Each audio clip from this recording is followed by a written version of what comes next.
আল্লাহুম্মা আমিন।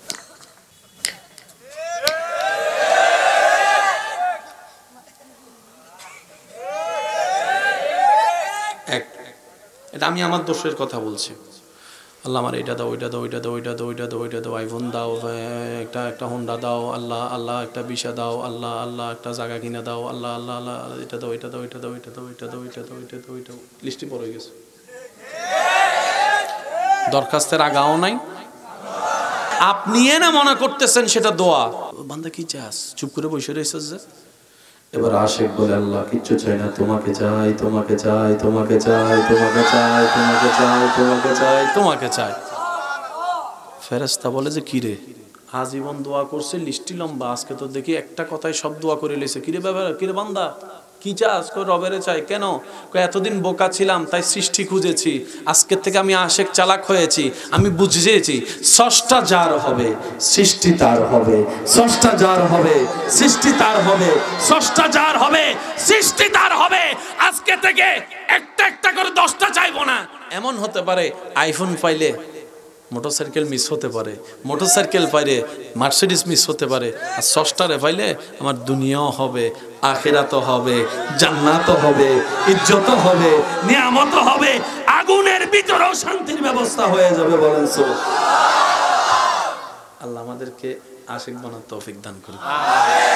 বিশ্বাস করেন ভাই, দেখেন রাত যত গভীর হয় পৃথিবীর সাথে সম্পর্ক তত ছিন্ন হয়। এই কথায় তো কারো কোনো দ্বিমত। কখনো যদি আপনার সময় হয়, যারা বিবাহিত আছেন কিংবা যারা ভাই বোন ভাই ভাই একসাথে থাকেন, রুমের মধ্যে বন্ধু নিয়ে একসাথে থাকেন, আজকে গিয়ে একটা জিনিস পরীক্ষা করবেন। আপনি শোয়ার পর আপনার পাশে অত কয়েকজন আছে, তারা যখন ঘুমায় যাবে, আপনি যখন জেগে থাকবেন, আপনি দেখবেন আপনি এতগুলো মানুষের ভিতর থেকে ওকে আপনাকে কেমন জানি নিজেকে একা একা মনে হবে। যারা স্বামী স্ত্রী আছেন একটু খেয়াল করবেন, আপনার স্বামী ঘুমাচ্ছে, আপনি জেগে আছেন, দেখবেন পুরা রুমে আপনার নিজের একাই মনে হবে। খেয়াল করে দেখিন, একটু একা মনে হবে। মানুষ আছে তারপরে একা। আওয়াজ দিয়ে বলেন না ঠিক কিনা? পৃথিবীর সাথে সম্পর্ক ছিন্ন হয়, আর রাত যত গভীর হয় বান্দার সাথে আল্লাহর রহমত তত।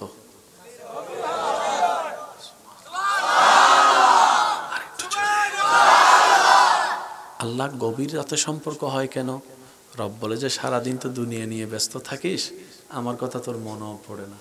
মুয়াজ্জিনকে দিয়ে তোকে স্মরণ করে দিচ্ছি নামাজের টাইম, সেটাও তোর মনে থাকে না। আমি গভীর রাতে আসি, আমি গভীর রাতে ডাকতে থাকি, কে আছো অভাবী? আমি রবকে একবার বলো, আমি রব তোর অভাব দূর করে দিতে রাজি আছি। সুবহানাল্লাহ। কে আছিস আমার বান্দার ভিতরে যার শরীরে অনেক রোগ, অনেক বড় রোগ, ডাক্তার বলছে বাঁচা সম্ভবপর নয়, ডাক্তার বলছে চিকিৎসা আমাদের পক্ষে সিলিন্ডার সম্ভব নয়। কে আছিস অসুস্থ? বল না একবার আমাকে, বল না একবার আমাকে, বল না। আমি আল্লাহ কাছে যদি তোর বলাটা পছন্দ হয়, তোর ডাকটা পছন্দ হয়, তোর আকুতিটা পছন্দ হয়, হয়তো তোকে সুস্থতা দান করব এমনভাবে, নতুনভাবে, যেন তোর আগের রক্তের চাইতে বর্তমান রক্তটা আরো কল্যাণের হয়। সুবহানাল্লাহ। আগের শক্তির চাইতে বর্তমান শক্তিটা যেন আরো কল্যাণের হয়। আর যদি আমি আল্লাহ সেটা তোর মতের কল্যাণ না দেখি এটা দেওয়াটা, তাহলে তোর এই দোয়াটা আমি হাসরের ময়দানের জন্য জমা করে রাখবো, তোকে জাহান্নামী থেকে জান্নাতি বানানোর রাস্তা করে দেওয়ার জন্য। সুবহানাল্লাহ। আল্লাহ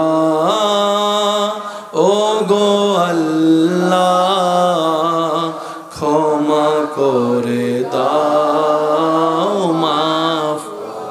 মাশাআল্লাহ, আর একটু হৃদয় থেকে আল্লাহ ও গো আল্লাহ, ক্ষমা করে দাও, মাফ। রাত গভীর হচ্ছে ভাইয়ারা, আর একটু দিল থেকে আল্লাহ ও গো আল্লাহ, ক্ষমা করে দাও, মা। জীবন মোদের যতদিন থাকিবে, সুপথে চালাও, মাফ করে দাও আল্লাহ ও গো আল্লাহ, ক্ষমা করে দাও। কবরে হাসরে কি হবে আমার, মুসিবতে না পাই যদি, মুসিবতে যদি করুণা তোমার, কবরে হাসরে কি হবে।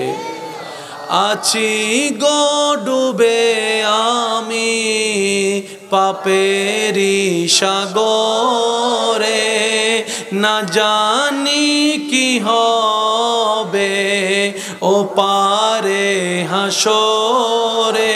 সবাই একই আওয়াজে, আছি গো ডুবে আমি পাপেরি সাগরে, না জানি কি হবে ও পারে হাসরে। তোমারি সুপারিশ বিনে কেমনে হব পার, কবরে হাসরে কি হবে। একবার চিৎকার দিয়ে বলেন আমিন। আল্লাহর কাছে নিতে নেওয়ার ইচ্ছা আছে? শুধু কয়েকটা ধরন বলছি, মনে রাখবেন। ব্রেন, মন, এটা বড় রাখতে হবে।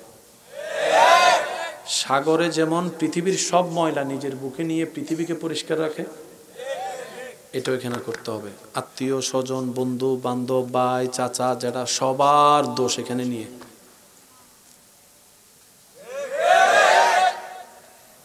যার এটা শক্তিশালী হয় তার নিয়ামত বাড়ে। সইবেন যত পাইবেন তত। পাওয়ার শর্তই হচ্ছে সওয়া। আমি চিনি না আপনার এলাকায় কাউকে তেমন, তবে আমি বলছি মিলে কিনা দেখেন। আপনার এলাকায় এমন কিছু বর্তমান টাকাওয়ালা ধনী ব্যক্তি আছে যাদের ছোটবেলায় এক বেলা ভাত জুটে নেই, এমনও অনেক সময় গিয়েছে। এমন মানুষ এলাকায় পড়ালেখা করার মতো তেমন সুযোগ পাই নাই, এমনও অনেক মানুষ। 10টা টাকার জন্য, 10টা টাকার জন্য একদিন 2 দিন অপেক্ষা করে ইনকাম করতে পারে নাই, এমন অনেক মানুষ আজকে লক্ষ লক্ষ টাকার মালিক। ধৈর্যের কারণে, সবরের কারণে, তাওয়াক্কুলের কারণে আল্লাহর রহমত তাকে দান করেছে। এমন মানুষ আছে না না? এবার আওয়াজ দিয়ে বলেন, দেওয়ার মালিক কে? হায়াত দেওয়ার মালিক কে? ইজ্জত দেওয়ার মালিক কে?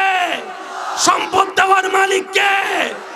সন্তান দেওয়ার মালিক, জ্ঞান দেওয়ার মালিক, সমস্যা সমাধান করে দেওয়ার মালিক। তিনি আছে, শুনি নাই, তিনি আছে। তিনি দেখে, তিনি শুনে, সাহায্য করতে পারে, দিতে পারে, সে একজন আছে। তাহলে আমাদের এত টেনশন করার দরকার কি? টেনশন তো তার যার মালিক নাই। বুঝবেন কথাটা বাপ? যে কুত্তার মালিক থাকে সেই কুত্তাকে কেউ আঘাত করতে পারে না, মামলা হয়ে যায়। আর যে কুত্তার মালিক থাকে না, সেই কুত্তা রাস্তার মধ্যে গাড়িতে পড়ে গেল, কোনো খবর। মাথায় রাখবেন, আমরা সে বান্দা যার মালিক, বলেন না, আমরা সেই বান্দা যার মালিক, আমরা সেই উম্মত যার মালিক। তা আমরা বান্দা হিসেবেও ব্যবহারিস নই, উম্মত হিসেবেও তো ব্যবহারিস নয়। টেনশন আমাদের করার দরকার কি?